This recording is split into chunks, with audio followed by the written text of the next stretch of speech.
Welcome to Codes of Harmony. Hold up.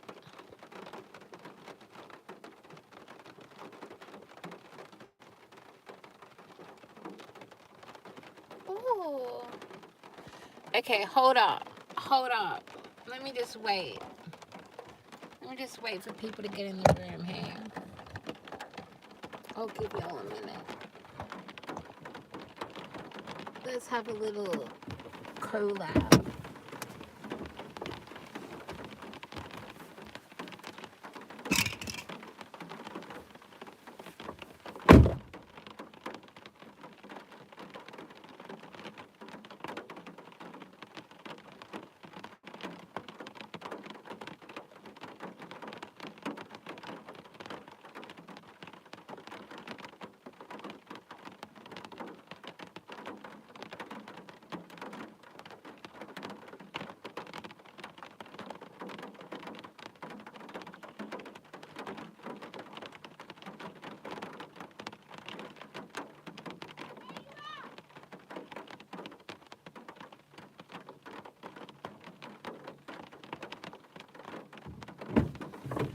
Anyone in the room yet?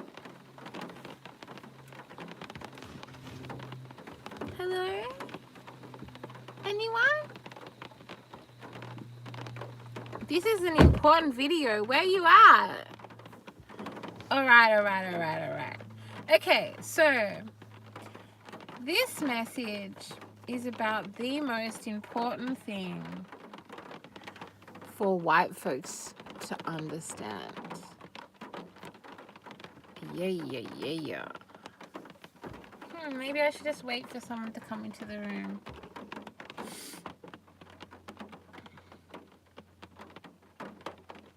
Footloose. Alright, okay, here we go. So I had one of the most incredible, important conversations of my entire life at the markets. I went to the markets like, I don't know, a month ago or something like that. And I was looking for some crystals. So you can see in the screen here, this is a fire agate,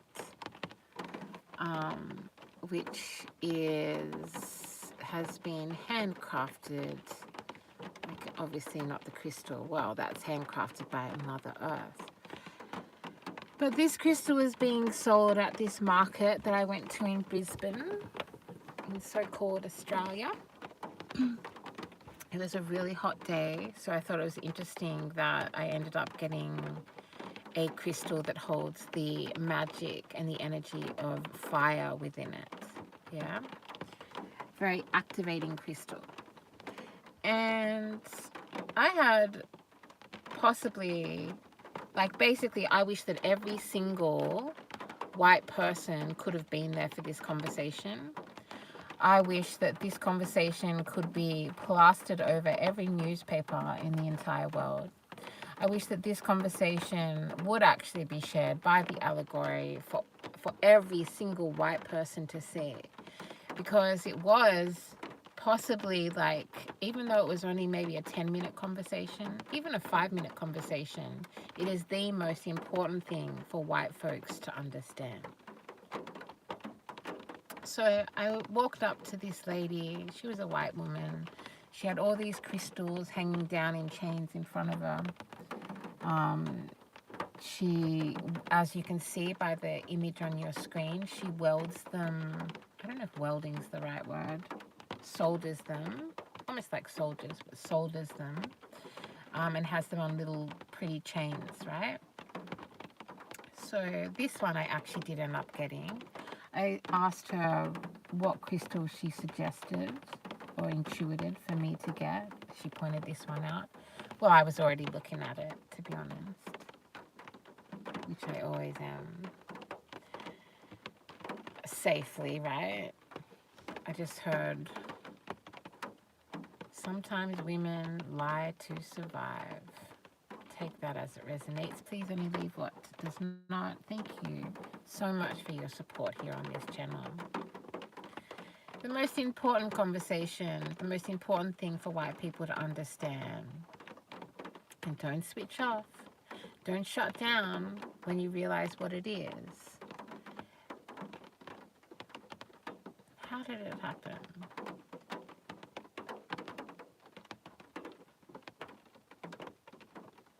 Let me try and remember exactly how the conversation went. Somehow we started talking about, oh, that's right. She mentioned mucolite, which is a type of beautiful stone that is actually from Australia. It is only found in Australia. And it is like an Aboriginal stone, right? So an ancient stone. It has all of these gorgeous colors through it. It's almost like a archaeological depiction of like the whole world being created. And so somehow we started talking about Aboriginal things. And then, you know, like it was clear she was trying to bait me. You know, it was very obvious that she was trying to bait me into a certain conversation, as she could clearly see that I was Aboriginal. Because it's pretty fucking clear that I'm Aboriginal. Excuse my language. Language warning. Language warning. And the whole conversation, she was baiting and trying to direct the conversation into her having this moment. I don't know how many Aboriginal people she's done this to or said this to, but she wanted to generate an opportunity for her to claim very boldly and very loudly that she has not had white privilege, right? And the way that she did this, and this has happened to me 1,000 times, 1,000 conversations like this, but this was just like, it was just so poignant. It was so on point. It was so clear, right? So much clarity around this conversation. She said, I haven't had white privilege because when I was younger, this happened to me. So I think from memory, something like maybe her mother, she had a white mother, and forgive me, I mean, she'll never see this, I'm sure. If she does, please comment down below. Yeah, something like her white mother, who was really young when she got pregnant, you know, that basically there is a history of young women who become pregnant having what's referred to as like a forced adoption, right? And now I say this with the actual perspective of coming from a family that is part of the stolen generation. If you don't know what the stolen generation is in Australia, please, as soon as you get off this video, please look into it.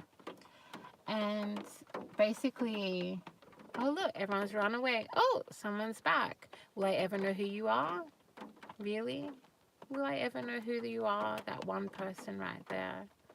Who knows, right? Yeah, and so this woman was basically trying to say to me, after I'd purchased this stone you can see on the screen at Brisbane markets. I can't remember exactly what it was. It was this really like upmarket bougie area of Brisbane that had this like gammon like fake little beach in it, which was filled with people, like so many people. It was a bit like, yeah. I'm sure they've got some kind of filtration system. Anyways, this white woman that was selling this crystal basically went into this almost performative, it was like a speech that she'd prepared, you know, of saying that she doesn't have white privilege because she had a hard childhood, basically. And I said to her, and this is it, take notes, please. Please, dear, darling Caucasian friends, foes, lovers, and others, take note of my response at 9:39, 9:40. I said to her, white privilege is not about whether you have had struggles in your life. White privilege is about what people see, assume, think and do to you based on what they see the very first second they look at you. That is what white privilege is.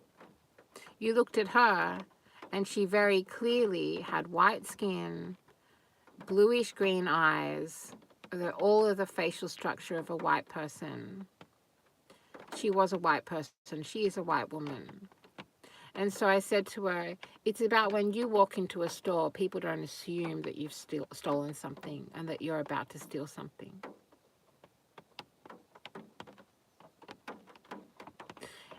It's about when a cop sees you, a police officer sees you, they don't assume that you're the one who's committed the crime and your life is not in danger based on your skin color. That's what white privilege is. And she was kind of dumbfounded, to be honest. She had very little to say in response.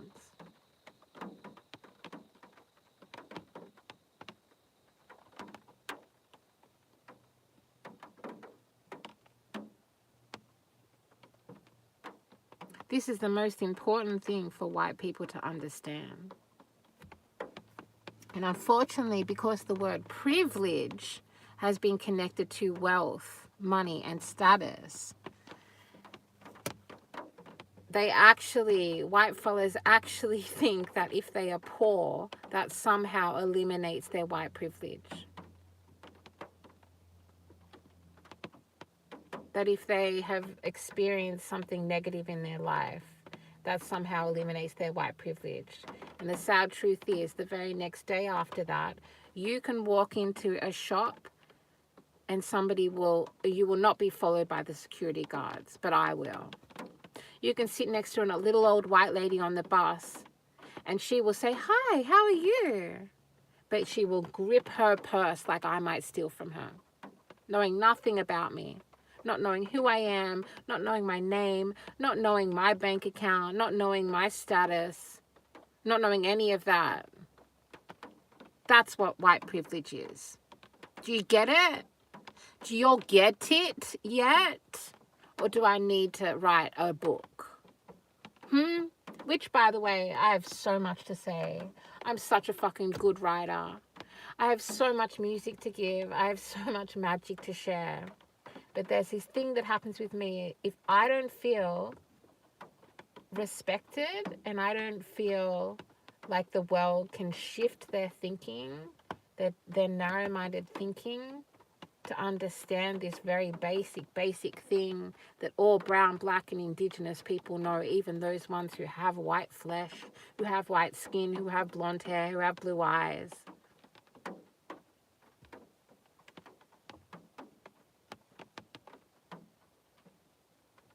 White privilege means that people see us in a lineup, see us standing next to each other at a bus shelter, at a bar, in an op shop, and they treat you differently because you have white skin, because you don't have brown skin or brown eyes. Brown eyes. Yeah, Sylvie. Funny. You're funny.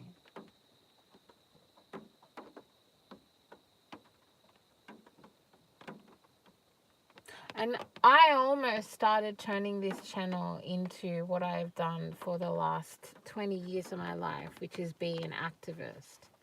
And it almost got me killed being an activist. I don't even talk about how fucking poor I was as a child. I don't even talk about the months and weeks that my mother couldn't feed us properly.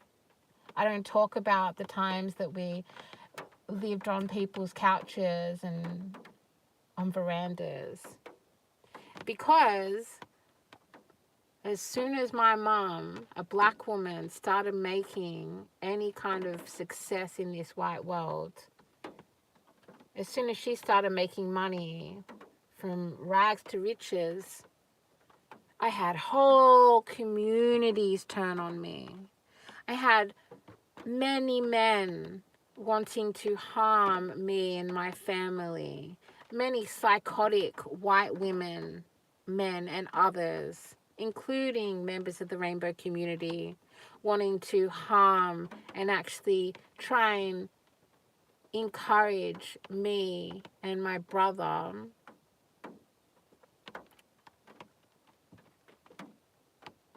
to unalive ourselves, because my little black mother started making money.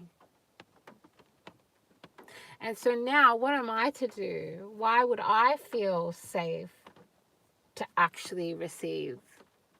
Why would I feel safe to actually make money when even this white woman who I paid 40 fucking bucks to get this, to be honest, slightly, I mean, I would have done the edges around this crystal a little bit different, right? A bit heavy-handed if you ask me. I'd already bought that off her. I'd already paid her for this product on Aboriginal land at a marketplace in a colonized fucking country. She'd already got my money, and still she had to have a jab. Still she had to have a little say. Still she had to take her moment to tell me how she doesn't have white privilege because she had a rough childhood.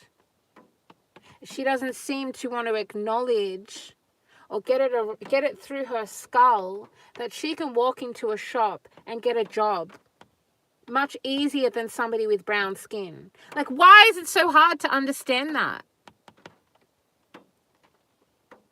Why is it so hard for white people to actually just accept the fact that they have a easier life being white than a black person who's been through exactly the same things as them?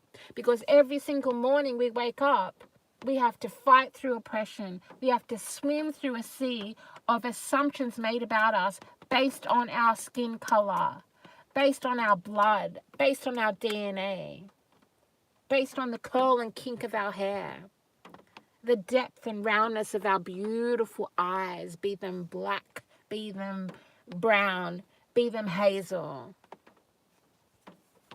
Oh, and then if there's a girl with brown skin and bluey green eyes, ooh, oh, something so pretty, ooh.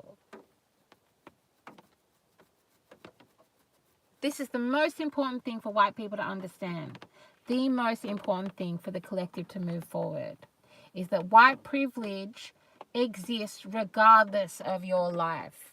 Regardless of the journey you've had, regardless of your bank account, regardless of your status, regardless of if your mum was a junkie, if your mum was ... if your dad was ... if your father was a banker, if your father was a dentist, if your father was a criminal. You have white skin, so tomorrow when you wake up, you're going to walk into anywhere in public and be treated different to somebody with brown skin. That is what white privilege is. And the world is going to spiral out of control until the white majority can just accept this fact and acknowledge this fact. It also means there will be so much less horror and harm that takes place between Indigenous and black people that have light skin and dark skin. And again, I acknowledge that there is a trauma that comes with being black and not being seen as black. I understand that.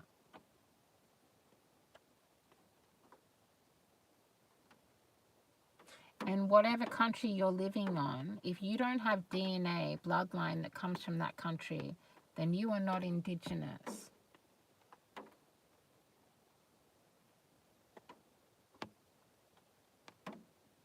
You're not Indigenous there. You're Indigenous somewhere else.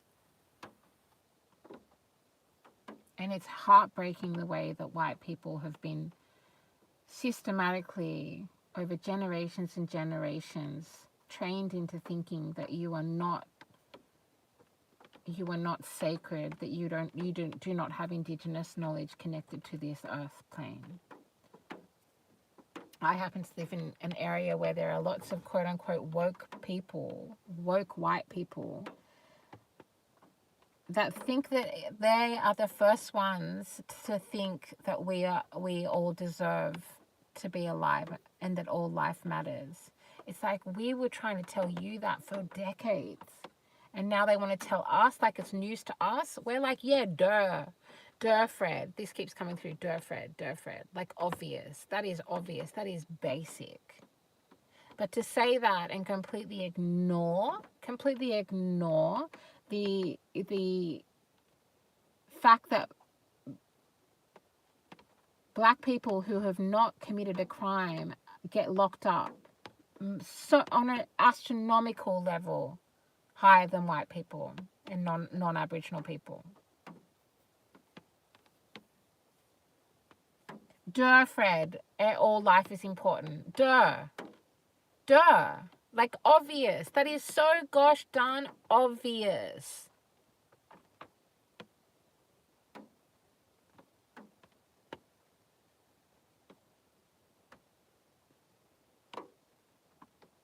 I'm so disgusted by the algorithm repeating this boring bigotry. Also, Footloose is coming through a lot. Makes me think how, like,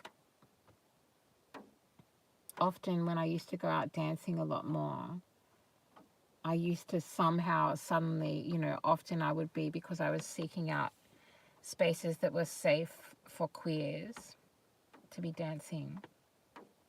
And I was part of a community. And I used to have this thing happen that was like, I used to refer to it as a non-consensual dance circle.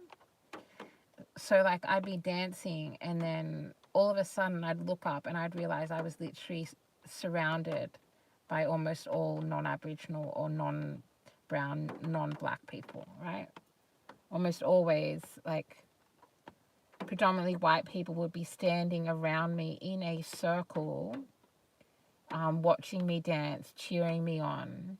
But like in Soul Train, for example, the circle should keep changing and keep moving. So like not just one person dancing in the center. And they never wanted to swap out with me. Like they just seemed to want to be standing around me in a circle watching me dance.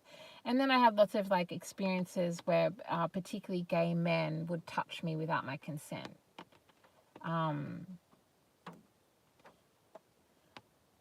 And not just, obviously, then, like, if I were going to heteronormative dance floors, then it will become a whole other thing.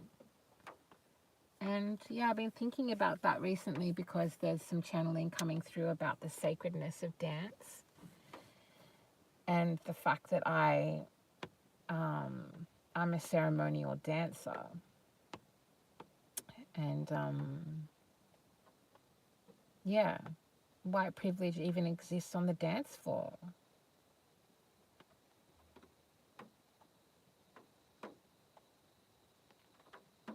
So I'm doing a lot of shadow work to not be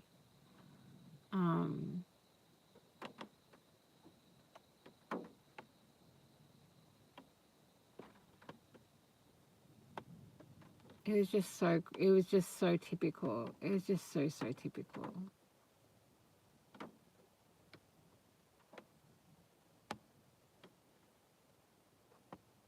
Like this woman at the market, she was so excited to try and like put me in my place. And this is something that white women have tried to do to me my whole fucking life.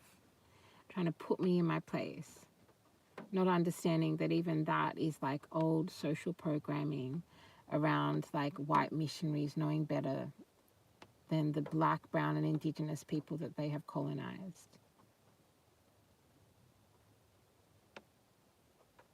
And we know how to look after the earth.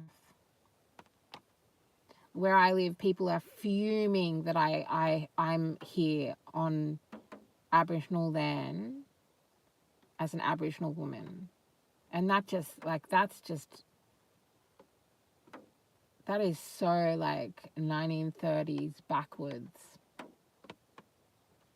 and boring.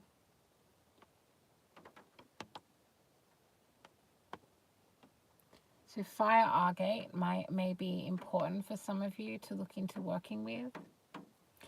And it's funny because, like, yeah, because I've been told that when I dance, I am fire. Fire on the dance floor. Well, I hope this message has been beneficial, and that it is received with all of the integrity, love, hope, faith, and unity that it is created in. Sorry to break it to you, no matter how hard your life is. If you are white and you look white, then you have white privilege, regardless of what has or is happening in your life.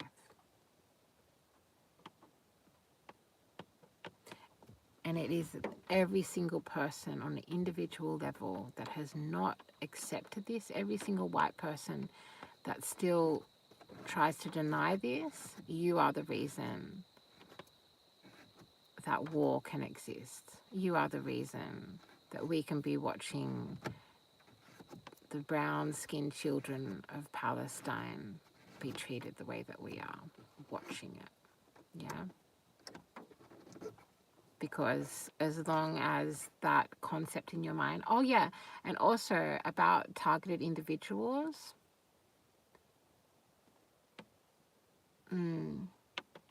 well, it's just giving footloose. I don't know what that means for everyone. So much love from Codes of Harmony.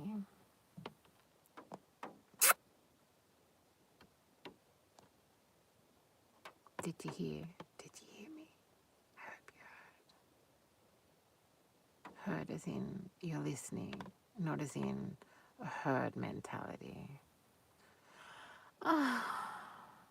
Also, how amazing is sexual liberation? Is that connected to dancing?